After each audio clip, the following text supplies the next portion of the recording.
लगातार 22 दिन आंदोलन चला था।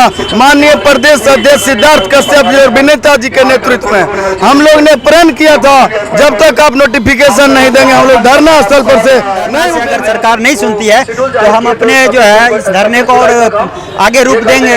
उसके बाद इस बार क्या कीजिएगा?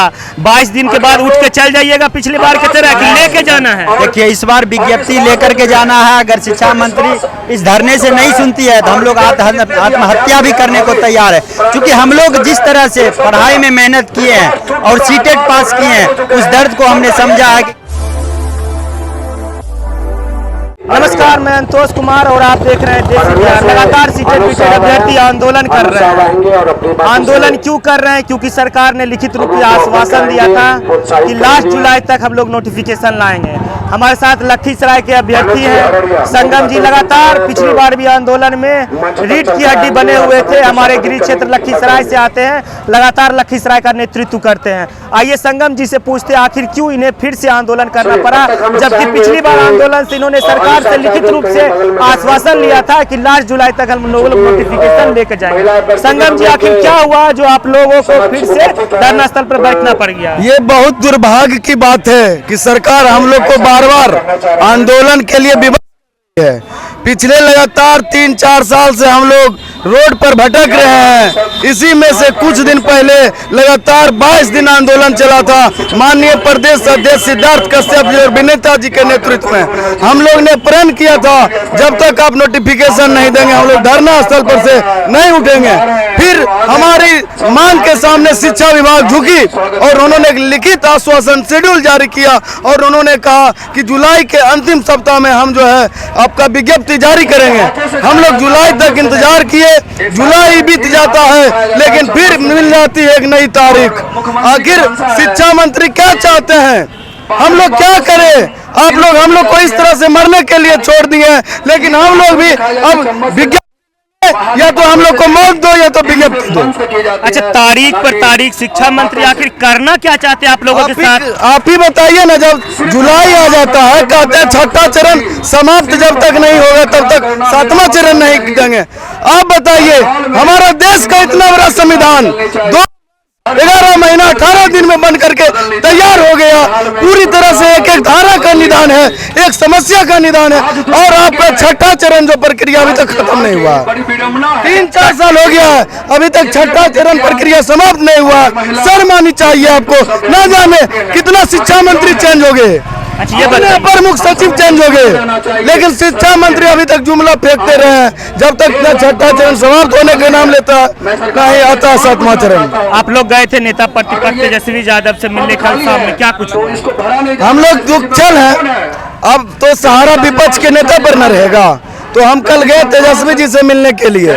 उन्होंने हम लोग को पूरी तरह से पॉजिटिव रिस्पॉन्स दिया और आश्वासन दिए हैं कि आप लोग के शिक्षा मंत्री से बात करके जल्दी इस मुद्दे पर दबाव बनाएंगे और 7वां चरण पर रस्मी विज्ञप्ति जारी करवाएंगे। आप क्या कहना चाह रहे हैं? आज से फिर आप लोग धरना स्थल पर बैठ चुके हैं? यस, पिछले बार भी मैंने आया था, मैं धरना स्थल पर आया था। 22 दिन के आंदोलन में मैं 15 दिन रहा था। हमारी तबीयत खराब हो गई, फिर घर जाना पड़ गया और वहाँ हमको इलाज हुआ। तो शिक्षा मंत्री इस बात पर ध्यान नहीं दे रहे कि हम लोग कितने दर की ठोकरें खा रहे हैं। हमारे पिताजी का उम्र 57 साल हो गया और हम लोग मजदूरी करके हम लोग का घर चला रहे हैं। तो शिक्षा मंत्री इस बात पर ध्यान नहीं देते हैं कि शिक्षक का अभ्यर्थी कितना मेहनत से 2 लाख कैसे जुगाड़ करके इन लोगों मैंने बीएड का डिग्री प्राप्त किया है, उसके बाद सीटेट पास किया है। शिक्षक बनने के लिए हर क्राइटेरिया को पास कर रहे हैं, लेकिन सर एक तरफ मजदूर का बेटा जिसको कि पढ़ा लिखा के पापा ने इनको सीटेट पास करवाया, दूसरी पास सीटेट पास रिक्शा वाला हमारे साथ है।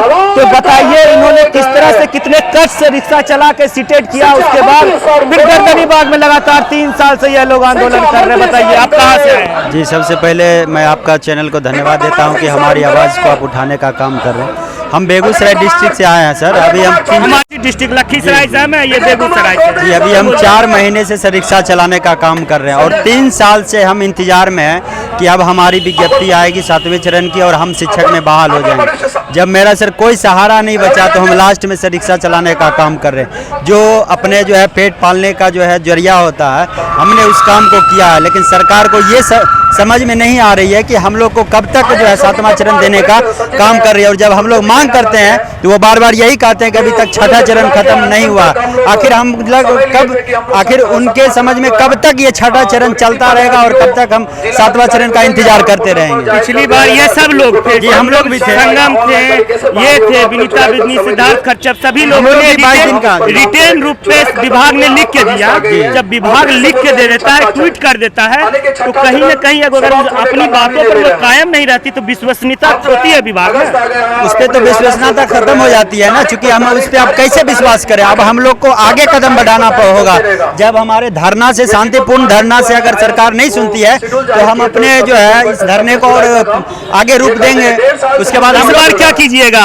22 दिन के बाद उठ के चल जाइएगा पिछले बार की तरह कि लेके जाना है? देखिए, इस बार विज्ञप्ति लेकर के जाना है। अगर शिक्षा मंत्री इस धरने से नहीं सुनती है तो हम लोग आत्महत्या भी करने को तैयार है, क्योंकि हम लोग जिस तरह से पढ़ाई में मेहनत किए हैं और सीटेट पास किए हैं, उस दर्द को हमने समझा है कि किस तरह से एक एक रुपया करके हमने मेहनत करके जो है इतना तक पहुंचे हैं। अगर हमारी दर्द को शिक्षा मंत्री नहीं समझेंगे तो उस तरह का हम भी काम करेंगे जिससे शिक्षा मंत्री को शर्मिंदगी आएगी कि हमारे बिहार के जो है बच्चे किस तरह से पढ़ लिख करके जो है भटक रहे रोडों पर, और हम लास्ट में आत्मदाह भी करने को तैयार हैं। तो बताइए, एक तरफ जहां शिक्षक, ये देखिए शिक्षक जो होते बच्चों को पढ़ाते, ये रिक्शा चला रहे हैं, ये रोड पे बैठे हुए, ये लगातार आंदोलन करते हैं, इन्हें भी शिक्षक बनना है। तो बताइए संगम जी, क्या कीजिएगा आगे?